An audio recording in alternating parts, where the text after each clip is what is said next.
আপনার বন্ধু টেম্পুর ব্রেক নাই, তাই টেম্পু থেকে নেমে গেছেন। মানে আপু তার বন্ধুর সাথে কক্সবাজার যেতে চাইছিল, পরে খেয়াল করে দেখলাম টেম্পুর ব্রেক নাই। সত্যি এখন চিন্তার বিষয়, ব্রেক নাই তাই ছেড়ে গেছে নাকি তেল নাই তাই ছেড়ে গেছে। আমরা প্রেমে পড়ি না, প্রেমে পড়াই। এমন প্রেম করছেন সেটা মারামারি দিকে চলে গেছে। শুনছিলাম দুই বন্ধুর মধ্যে মারামারি একটা মেয়ের জন্য, সেটা কতটুকু সত্যি আমরা দেখে আসি। কথা কি ক্লিয়ার না ভেজাল আছে? আরোহী আর মিরাজকে আমরা অনেক দিন ধরে দেখে আসি, তারা একসাথে ভিডিও করে এবং তাদের জুটি অভিনয় অনেক পারফেক্ট ছিল। জানি, আমিও সব জানি। তবে এটা কি জানেন তাদের মাঝখানে ব্যাকআপ হয়ে গেছে? কি বলছো তুমি? জি ঠিকই বলতেছি, তাদের ব্যাকআপ হয়ে গেছে। এখন অনেকেই বলতে পারেন তাদের কোনো রিলেশন ছিল না। কারেক্ট। হ্যাঁ, তাদের মাঝখানে কোনো রিলেশন ছিল, কিন্তু তারা রিলেশন থাকার অবস্থা কোনো কিছু বলে নাই। খুবই বাজে। একটা গেলে 10টা আসে না ভাই, একটা থাকতেই 10টা আশেপাশে কুকুর করে।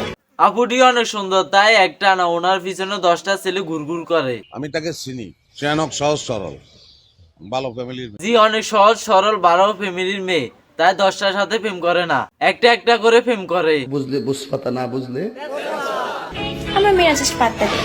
উনি দুইটাকে পাত্তা দিছে, এতে যে অবস্থা, যদি সবাইকে পাত্তা দিত তাহলে কি অবস্থা হইতো একবার চিন্তা করে দেখেন। আমাদের নায়ক মিরাজ তার প্রেমিকাকে টানিয়ে বুকের ভিতরে নিয়ে আসছে। তারপরে আমাদের আরেক নায়ক তার প্রেমিকাকে টানিয়ে বুকের ভিতরে নিয়ে আসছে। কি মিল!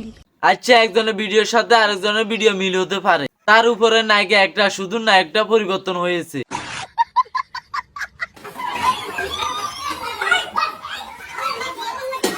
এখন শুনছিলাম এই নায়িকাকে নিয়ে দুই নায়ক মারামারি করতেছে। এসব কি অলক্ষণে কথা বলছো তুমি? এখন মারামারি পরে মিরাজ লাইভে এসে বলতেছে দোষটা সাকিবের, আর সাকিব লাইভে এসে বলতেছে দোষটা মিরাজের।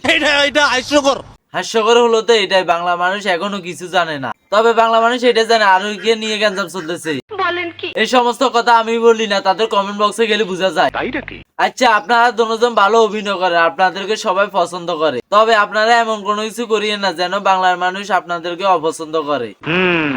যদি বিষয়টা সত্যি হয়ে থাকে তাহলে আপনি যদি আমার ফেসবুক পেজ থেকে দেখেন তাহলে পেজটি অবশ্যই ফলো করে দিবেন, আর যদি আপনি আমার ইউটিউব চ্যানেল থেকে দেখেন তাহলে অবশ্যই ইউটিউব চ্যানেলটি সাবস্ক্রাইব করে দিবেন। আল্লাহ হাফেজ।